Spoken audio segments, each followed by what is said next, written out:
प्यारे मसीह विश्वासियों, जय यीशु की। प्रस्तुत है 8 अप्रैल 2021 के बाइबल पाठ।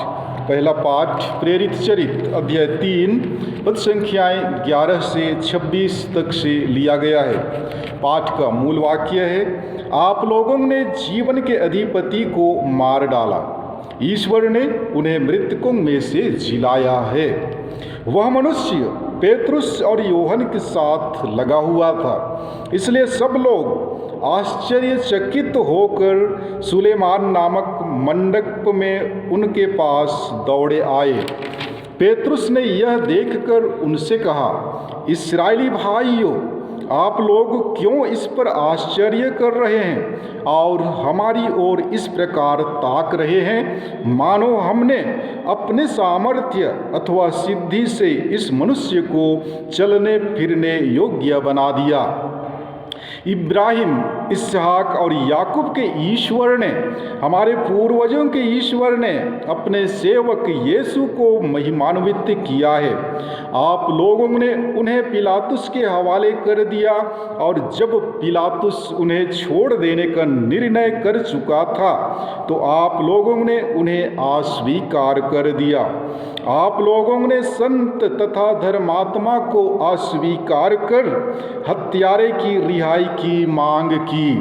जीवन के अधिपति को आप लोगों ने मार डाला, किंतु ईश्वर ने उन्हें मृतकों में से जिलाया है।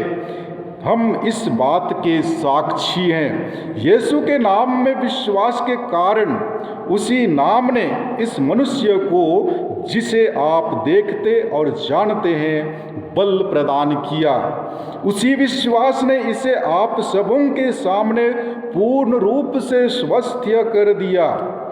भाइयों, मैं जानता हूँ कि आप लोग और आपके शासक भी यह नहीं जानते थे कि वे क्या कर रहे हैं। ईश्वर ने इस प्रकार अपना वह कथन पूरा किया जिसके अनुसार उसके मसीह को दुख भोगना था, और उसके मसीह को दुख भोगना था, और जिसे उसने सब नबियों के मुख से घोषित किया था। आप लोग पश्चाताप कीजिए और ईश्वर के पास लौट कर आइए, जिससे आपके पाप मिट जाएं और प्रभु आपको विश्राम का समय प्रदान करे। तब वह पूर्व निर्धारित मसीह को, अर्थात यीशु को, आप लोगों के पास भेजेगा। यह आवश्यक है कि वह उस विश्वव्यापी पुनरुद्धार के समय तक स्वर्ग में रहे, जिसके विषय में ईश्वर प्राचीन काल से अपने पवित्र नबियों के मुख से बोला है। मूसा ने तो कहा है, प्रभु ईश्वर तुम्हारे भाइयों में से तुम्हारे लिए मुझ जैसा एक नबी उत्पन्न करेगा। वह जो कुछ तुम लोगों से कहेगा तुम उस पर ध्यान देना। जो उस नबी की बात नहीं सुनेगा वह प्रजा में से निकाल दिया जाएगा। सामुएल और सभी परवर्ती नबियों ने इन दिनों की भविष्यवाणी की है। आप लोग नबियों की संतति और उस विधान के भागीदार हैं जिसे ईश्वर ने आपके पूर्वजों के लिए उस समय निर्धारित किया था, जब उसने इब्राहिम से कहा था, तुम्हारी संतति द्वारा पृथ्वी भर के वंश आशीर्वाद प्राप्त करेंगे। ईश्वर ने सबसे पहले आप लोगों के लिए अपने पुत्र यीशु को पुनर्जीवित किया और आपके पास भेजा है, जिससे वह आप लोगों में से हर एक को कुमार्ग से विमुख कर आशीर्वाद प्रदान करे। प्रभु की वाणी। ईश्वर को धन्यवाद। और आज का सुसमाचार पाठ संत लूकस के अनुसार पवित्र सुसमाचार अध्याय 24 पद संख्याएँ 35 से 48 तक से लिया गया है। पाठ का मूल वाक्य है, मसीह को दुख भोगना और तीसरे दिन मृतकों में से जी उठना था। शिष्यों ने भी बताया कि रास्ते में क्या क्या हुआ और कैसे उन्होंने यीशु को रोटी तोड़ते समय पहचान लिया था। वे यह सब बता ही रहे थे कि यीशु उनके बीच आकर खड़े हो गए। उन्होंने उनसे कहा, तुम्हें शांति मिले। परंतु वे विस्मित और भयभीत होकर यह समझ रहे थे कि वे कोई प्रेत देख रहे हैं। यीशु ने उनसे कहा, तुम लोग घबराते क्यों हो? तुम्हारे मन में संदेह क्यों होता है? मेरे हाथ और मेरे पैर देखो, मैं ही हूँ। मुझे स्पर्श कर देख लो। प्रेत के मेरे जैसे हाड़ मांस नहीं होता। उन्होंने यह कहकर उनको अपने हाथ और पैर दिखाए। इस पर भी जब शिष्यों को आनंद के मारे विश्वास नहीं हो रहा था और वे आश्चर्यचकित बने हुए थे, तो यीशु ने कहा, क्या यहाँ तुम्हारे पास खाने को कुछ है? उन्होंने यीशु को भुनी मछली का एक टुकड़ा दिया। उन्होंने उसे लिया और उनके सामने ही खाया। यीशु ने उनसे कहा, मैंने तुम्हारे साथ रहते समय तुम लोगों से कहा था कि जो कुछ मूसा की संहिता में और नबियों में तथा भजनों में मेरे विषय में लिखा है, सबका पूरा हो जाना आवश्यक है। तब उन्होंने उनके मन का अंधकार दूर करते हुए उन्हें धर्म ग्रंथ का मर्म समझाया और उनसे कहा, ऐसा ही लिखा है कि मसीह दुख भोगेंगे, तीसरे दिन मृतकों में से जी उठेंगे और उनके नाम पर यरूशलेम से लेकर सभी राष्ट्रों को पाप क्षमा के लिए पश्चाताप का उपदेश दिया जाएगा। तुम इन बातों के साक्षी हो। देखो, मेरे पिता ने जिस वरदान की प्रतिज्ञा की है उसे मैं तुम्हारे पास भेजूंगा। इसलिए तुम लोग शहर में तब तक बने रहो जब तक ऊपर की शक्ति से संपन्न ना हो जाओ। प्रभु का सुसमाचार। हे ख्रिस्त, तेरी स्तुति हो।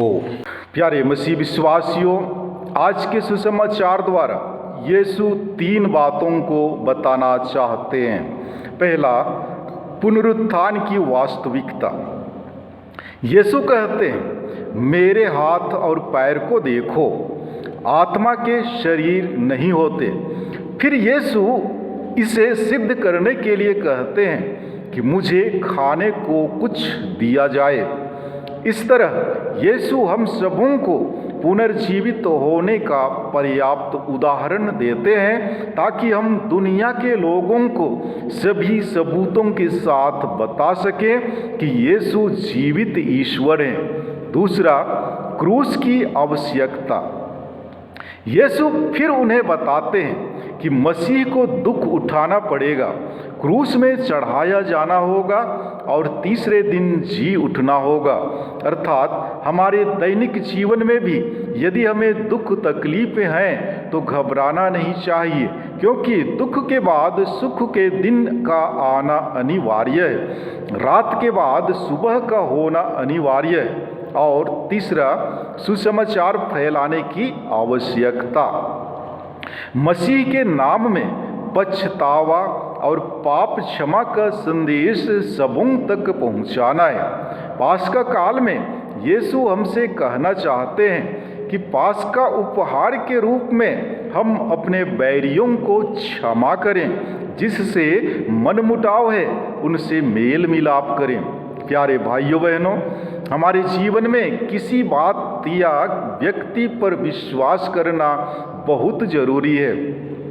विश्वास के बिना कुछ भी बात और काम आगे नहीं बढ़ पाता है। शक, संदेह, डर, भय के जंजाल में फंसकर हम पंगु बने बैठे रहते हैं। विश्वास में वह ताकत है जो हमें आगे बढ़ने में बल प्रदान करता है।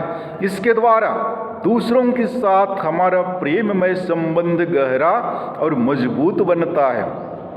आज के पहले पाठ में संत पेतरुस इस सच्चाई को आगे बढ़ाने और हमारे विश्वास को पक्का करने की प्रेरणा देता है। अपने द्वारा चंगाई प्राप्त एक लंगड़े व्यक्ति को देखकर अचंभे में पड़े लोगों से पेतरुस कहता है, आप लोग इस प्रकार आश्चर्य क्यों कर रहे हैं और हमारी ओर इस प्रकार क्यों ताक रहे हैं? माना हमने अपने सामर्थ्य या सिद्धि से इस मनुष्य को चलने फिरने योग्य बना दिया है। ईसा के नाम में विश्वास के कारण उसी नाम ने इस मनुष्य को बल प्रदान किया है। यहाँ पर पेतरुस के वचनों में विनम्रता को देखते हैं। पेतरुस में घमंड की भावना नहीं है। यदि वह चाहता तो वह कह सकता था कि मैंने उसे चंगाई प्रदान किया है, लेकिन पेतरुस कहते हैं कि ईसा के नाम में विश्वास के कारण उसी नाम ने इस मनुष्य को चंगाई प्रदान किया है, जिसे तुम देखते एवं जानते हो। प्यारे मसीह विश्वासियों, हम अपने जीवन में जो भी सफलताएं हासिल किए हैं, उन सफलताओं को हमने अपने बुद्धि या शक्ति से प्राप्त नहीं किए हैं। हमारी हर एक सफलताओं पर गर्व नहीं करना चाहिए। संत पेतरुस के विश्वास भाषण एवं सलाह हम सबके लिए एक अनमोल शिक्षा है। इसे हम अपने जीवन में ग्रहण करें। अपने प्रथम पत्र अध्याय 2 पद 1 में पेतरुस ने लिखा है, आप हर प्रकार की बुराई, छल कपट, पाखंड, ईर्ष्या और पर निंदा को सर्वथा छोड़ दें। आप लोगों ने अनुभव किया है कि ईश्वर कितना भला है, इसलिए नवजात शिशुओं की तरह शुद्ध आध्यात्मिक दूध के लिए तरसते रहे, जो मुक्ति प्राप्त करने के लिए पोषण करेगा। प्यारे मसीह विश्वासियों, जब हम आज के सुसमाचार पाठ पर मनन करते हैं तो हमें ज्ञात होता है कि जब एमाउस के शिष्यों ने यरूशलेम आकर अन्य शिष्यों को पुनर्जीवित प्रभु के बारे में बताया, तो अन्य शिष्य लोग उन पर विश्वास नहीं कर रहे थे कि ईसा सचमुच जीवित हैं। वे सोचने लगे कि कोई प्रेत उन्हें दिखाई दिया होगा। अतः उनके विश्वास को मजबूत बनाने के लिए ईसा उनके बीच आ खड़े होते हैं और अपने हाथ पैर दिखाते हैं तथा खाने के लिए कुछ मांगते हैं। यीशु उन्हें धर्म ग्रंथ का मर्म समझाते हैं। अपने आप को सब कुछ की परिपूर्णता के रूप में देखने में उनकी मदद करते हैं। जी हाँ प्यारे भाइयों बहनों, प्रभु यीशु ख्रिस्त का शरीर कोई कोरी कल्पना नहीं है या कोई भूत नहीं है। शिष्यों ने उन्हें छुआ, यीशु ने उनके साथ खाना खाया। ना ही उनका शरीर लाजरुस की तरह पुनः प्रतिष्ठित मानव शरीर था। वे दृश्यमान और अदृश्य हो सकते थे। उनका शरीर अनश्वर या अमर हो गया था। मृतकों के पुनरुत्थान के बाद हमारा शरीर भी ऐसा ही होगा। मूसा के द्वारा लिखा गया, नबियों के द्वारा कहा गया और भजन स्तोत्र समूचे पुराने व्यवस्थान को संकेत करता है। दूसरे शब्दों में समूचा पुराना व्यवस्थान मसीह की ओर संकेत करता है। पुनर्जीवित प्रभु ने उन शिष्यों के मन और हृदय को खोला ताकि वे धर्म ग्रंथ को समझ सकें। पवित्र आत्मा आज भी हमारे मन और हृदय को खोलता है जब हम पवित्र बाइबल को पढ़ते हैं। हमें प्रार्थना करने की आवश्यकता है ताकि पवित्र आत्मा हमारे मन और हृदय को खोल दे, जिससे हम समझ सकें कि न केवल समझें वरन उन वचनों के अंतर्दृष्टि को अपने जीवन में लागू करें। पुनर्जीवित प्रभु यीशु अपने शिष्यों के साथ प्रेममय संबंध बढ़ाना चाहते हैं, किंतु शिष्यों में विश्वास की कमी है। तरह तरह के शक, संदेह, डर, भय है। अतः आज के सुसमाचार द्वारा वे उनकी भूलों को भूलकर उन्हें अपना प्यार दिखाते हैं। ठीक उसी तरह पुनर्जीवित प्रभु यीशु हमारे अपराधों से हमें क्षमा प्रदान करते हैं और हम प्रत्येक से बेहद प्यार करते हैं। अतः हम प्रभु के प्यार को पहचानने की कोशिश करें। धर्म ग्रंथ को पढ़ने के लिए समय निकालें। प्रतिदिन कम से कम 10 वाक्यों को पढ़ें। एक बार नहीं, बार बार पढ़ें और मनन करें। प्रभु का वचन दुधारी तलवार से भी तेज है। अतः प्रभु के वचनों पर विश्वास करें और उसके अनुसार जीवन यापन करने की कोशिश करें। यदि आप प्रभु के वचनों के अनुसार जीवन यापन करते हैं तो ईश्वर की आशीष एवं कृपा युगानुयुग तक आपके साथ एवं आपके परिवार के साथ बनी रहेगी। हम प्रार्थना करें कि ईश्वर हमें कृपा प्रदान करे ताकि हम पवित्र धर्म ग्रंथ के मर्म को समझें और उसके अनुसार जीवन यापन करने की कोशिश करें। आमीन।